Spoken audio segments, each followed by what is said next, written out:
chronique vin, chronique festive avec Vicky Volikakis de chez Select Wines. Alors, c'est la période pour partager des vins, pour faire découvrir nos vins favoris avec les gens, nos invités. Et puis là, tu es mon invité, mais c'est toi qui me fais découvrir des vins.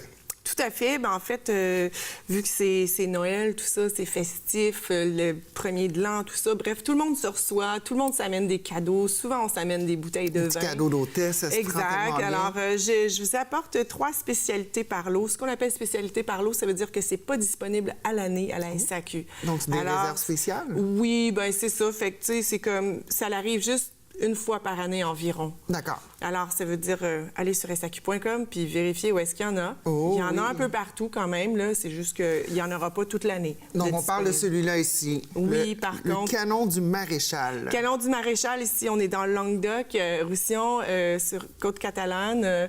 Ici, on est sur un vin bio 2017. C'est un très bel assemblage de muscat d'Alexandrie, muscat petit grain et de Viognier. C'est quelque chose que j'affectionne beaucoup. Alors, quand on parle de muscat, on parle de cépages très aromatiques. Oui, très. Vous voyez? Déjà, au premier nez, c'est très expressif. Oui. Je dirais que je sens presque une odeur de pomme. C'est moi qui me trompe ou... Il y en a. Alors ici, on peut le servir soit en apéritif, soit en plat. Moi, la dernière fois que j'ai pris ça, là, je l'ai pris avec... Il est très bon tout seul comme ça, hein? Oui, exactement. C'est pour ça qu'en apéro, là, tu sais, des fois, avant qu'on s'assoie puis qu'on se déplace à la table, ça pourrait être super le fun. Moi, la dernière fois, je l'ai pris avec une soupe Bangkok. Alors, parce qu'il y a comme... la soupe Bangkok, c'est épicé. Ouais. Et ça, ici, il y a comme une petite... Un petit aigre-doux dans la soupe Bangkok, non? Oui, c'est ça. Puis ici, on est comme sur quelque chose de plus fruité, puis une petite pointe de sucrosité. Mais vraiment, c'est sec quand même. Il y a juste 1,4 g de sucre, mais je trouvais que ça allait très bien. J'aimais beaucoup cet assemblage-là, vraiment. Ça pourrait être le fun. Aussi, avec une entrée d'asperges, ça pourrait être le fun. Ou même juste avec ma simple respiration, c'était délicieux. Tout à fait. Alors, si on est en bas de 20 $, ça peut être super le fun à faire découvrir à vos invités, peut-être. Ben, en tout cas, moi, je suis contente d'avoir découvert. Puis là, ensuite, on poursuit avec un vin rouge. Je sais que tu affectionnes plus les vins rouges d'habitude. Oui, avec un bon morceau de viande, oui. Alors, ici, on est sur Saint-Émilion Grand Cru Antoine Mouex. On est sur le millésime 2014. Ici, on est sur 90 % de Merlot et 10 % de Cabernet Franc. D'accord. Bon, bien, l'hiver, on fait des trucs plus des viandes braisées, des choses comme ça. Ça pourrait être le fun, là. Ça y va avec ça. Oui, exactement. Ça pourrait être vraiment... Ça provient de quelle région, déjà? Ici, on est à Bordeaux. À Bordeaux. Antoine Mouex, Bordeaux, Saint-Émilion Grand Cru. Ça, c'est le genre d'arôme qui... déjà, j'ai l'eau à la bouche. C'est ça, tu sais, le petit cerise, le côté cerise, fruits rouges, fruits noirs. Ici, ça a fait 14 ans, 14 mois de fût de chêne, pas 14. Ça, là, c'est définitivement ma palette, comme tu dis, avec une viande braisée, là, un bon filet mignon, quelque chose, là, une bonne juteux. viande, là. Ah, ouais. Tu sais, vous voyez que c'est quand même assez corsé. C'est corsé, mais c'est pas abusif. C'est pas agressant, exactement, tu sais. Parce qu'il y a certains vins qui vraiment sont... Si tu n'as pas de bouffe avec, là, ça va se être prend plus, moins bien. Mais celui-là, on fait pas partie. Celui-là, il se boit bien comme ça. On pourrait le boire tout seul comme ça, mais avec une belle viande braisée, un bœuf braisé, l'agneau braisé, ça pourrait être super le fun comme accompagnement. Encore une fois, on est dans la vingtaine de dollars ici. Et puis... Puis à la fin, on a un Porto. Oui. Parce que les digestifs, à la fin de la soirée, les soirées... C'est pas toutes les soirées qui sont arrosées, mais c'est toutes les soirées qu'on aimerait bien finir avec une bonne jasette, nos invités, puis un bon Porto, n'est-ce pas? Tout à fait. Alors ici, le Porto blanc. On a les Portos rouges, mais on a aussi les Portos blancs. Ici, c'est un assemblage de Codega et Malvasia Fina. Et puis, on peut l'avoir soit en apéro. Hein? C'est quand même... Ça, c'est le plus sucré des Portos que vous pouvez avoir. Là. Il y a quand même 138 grammes de sucre résiduel. C'est beaucoup. Wow. Mais par contre, quand vous le mariez avec quelque chose, ça va moins paraître le gros taux de sucre. Là. Ouais. Donc, l'Agrima, la fameuse maison Porto, Ramos Pinto, on peut l'avoir ici en apéro. On peut l'avoir aussi, tu sais, avec... soit les gens ils aiment ça commencer avec quelque chose de plus sucré, comme apéro.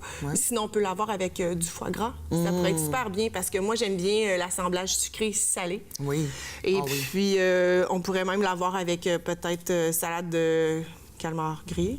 Oh! Tu sais, encore là, sucré, salé. Puis est-ce que c'est le genre de Porto qu'on pourrait se faire, exemple, autour du feu chez nous autres avec les amis, le 1er janvier, on se réunit autour d'un feu, puis on se fait, on se fait une coupe de petits verres à l'extérieur, du vin chaud, des petites affaires comme ça, mais c'est le genre de truc qu'on pourrait se faire à l'extérieur, finir la soirée, puis... Oui, ça pourrait être très bien, tu sais, justement. Puis même avec, des fois, une planche de fromage, là. Oh, on devrait se faire ça maintenant, une petite planche de fromage. Sucré salé, ça pourrait être super le fun. Là. Fait que moi, c'est quelque chose que j'aime bien. Ici, on est dans la vingtaine de dollars. Vingtaine de dollars, donc abordable pour un Porto. Oui, c'est ça. Puis ça, une fois ouvert, ça reste quand même pendant un petit bout, là, puisque c'est sucré. Hein? C'est pas comme C'est combien de temps? Puis comment est-ce qu'on le conserve, le Porto? Il y a des gens qui vont tout simplement le laisser avec le bar à boisson, mais... Moi, je le mettrais au frais et à l'ombre, parce qu'on veut pas que la lumière atteigne le vin. Pour pas que ça donne un goût de lumière aussi. Hein, d'accord. Qu'est-ce que tu veux dire par un goût de lumière? C'est que, en fait, tu sais, quand la bouteille, elle est pâle et que la lumière elle peut vraiment affecter le goût. Il y a une réaction chimique avec le produit. Ça peut affecter le goût du vin. D'accord. Alors, c'est pour ça que dans les celliers, il n'y a jamais des grosses lumières. Quand on rentre dans les celliers... C'est toujours sombre. C'est toujours sombre.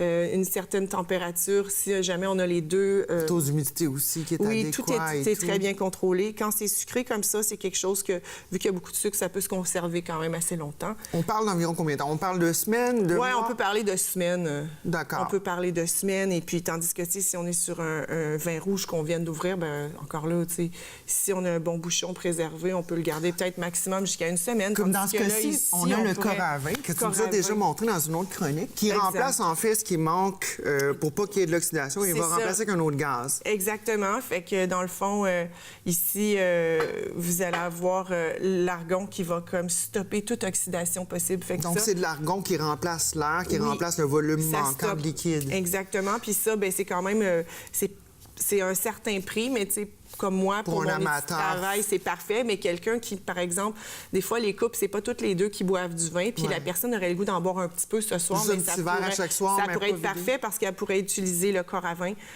Donc ça, vous allez dans les boutiques spécialisées, ils vont vous vendre ça et ça peut être très pratique. Moi, cette bouteille-là, je l'ai ouverte aujourd'hui. Par contre, ça pourra me durer environ 1 mois. Okay. Même si c'est un vin sec. Donc, c'est toutes des petites façons pour préserver nos produits plus longtemps. Puis c'est des cadeaux aussi pour le fervent de vin dans la famille. Tout à fait. La personne qui est vraiment très amatrice de vin, elle va être très contente de recevoir ça. Bien, écoute, encore une fois, un gros merci, Vicky Volikakis de chez Select Wines. Donc, vous pouvez retrouver la plupart de leurs vins en SAQ. Et puis, je te souhaite de joyeuses fêtes. Merci. On se revoit en 2019. Oui. Plein de bons vins, plein de bons temps. Puis, on est prudent à la maison. On appelle nez rouge si jamais on en a trop bu. Tout à fait. Merci beaucoup. Merci, joyeuses fêtes. Merci.